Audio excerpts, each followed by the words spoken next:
Congress party డిక్లరేషన్లపై పోరు సాగిస్తున్న BRS SC సంగ్రామ సదస్సుకు సన్నాహాలు చేస్తోంది. రైతు యువ సంగ్రామ సదస్సులు పూర్తయిన నేపథ్యంలో చేవెళ్ల వేదికగా ఎస్సీలకు నాడు హస్తం పార్టీ ఇచ్చిన హామీలను గుర్తు చేసేందుకు సిద్దమైంది. బీఆర్ఎస్లోని ఎస్సీ నేతలతో త్వరలోనే కేటీఆర్ సమావేశమై సదస్సు విషయంపై నిర్ణయం తీసుకోనున్నారు.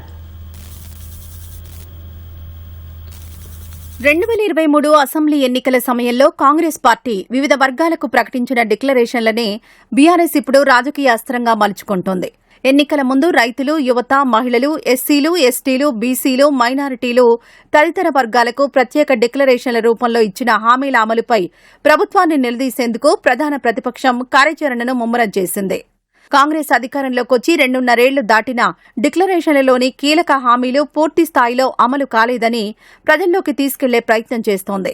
అందులో భాగంగా కాంగ్రెస్ పార్టీ ఏ వేదికలపై ఆయా డిక్లరేషన్లను ప్రకటించిందో అదే ప్రాంతాల్లో సంగ్రామ సదస్సులు నిర్వహించాలని గులాబీ పార్టీ నిర్ణయించింది. ఆ వర్గాలకిచ్చిన హామీలను గుర్తు చేస్తూ అమలులో జరిగిన జాప్యం, వైఫల్యాలను ప్రజలకు వివరించాలనే లక్ష్యంతో ఈ కార్యక్రమాలను నిర్వహిస్తోంది. దీంతో కాంగ్రెస్ ను రాజకీయంగా ఇరుకున పెట్టడంతో పాటు ఆయా వర్గాల్లో మళ్లీ తమ పట్టు పెంచుకోవాలని బీఆర్ఎస్ భావిస్తోంది.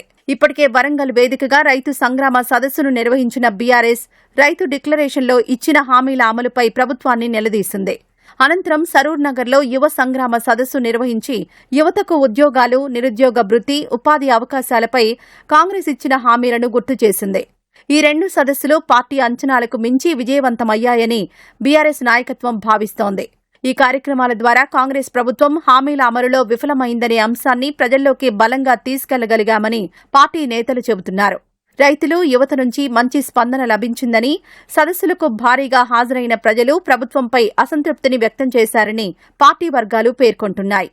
మిగతా డిక్లరేషన్లపైన వరుసగా సంగ్రామ సదస్సులు నిర్వహించాలని బీఆర్ఎస్ కార్యాచరణ రూపొందిస్తోంది. తదుపరి ఎస్సీ సంగ్రామ సదస్సుపై పార్టీ దృష్టి సారించింది. కాంగ్రెస్ పార్టీ ఎస్సీ డిక్లరేషన్ ప్రకటించిన చేవెళ్లలోనే ఈ సదస్సును నిర్వహించాలని నిర్ణయించారు. ఎస్సీలకు ప్రకటించిన హామీల అమలు, సంక్షేమ పథకాల పరిస్థితి, రిజర్వేషన్లు, ఉపాధి, విద్య, సామాజిక న్యాయం వంటి అంశాలను ప్రధానంగా ప్రస్తావించేందుకు పార్టీ సిద్దమవుతోంది. ఎస్సీ సంగ్రామ సదస్సు ఏర్పాట్లపై త్వరలోనే పార్టీ ఎస్సీ నేతలతో బీఆర్ఎస్ కార్యనిర్వాహక అధ్యక్షుడు కేటీఆర్ సమావేశం కానున్నారు. సదస్సు తేదీ, వేదిక, నిర్వహణ ఏర్పాట్లపై సమావేశంలో చర్చించి నిర్ణయం తీసుకోనున్నారు.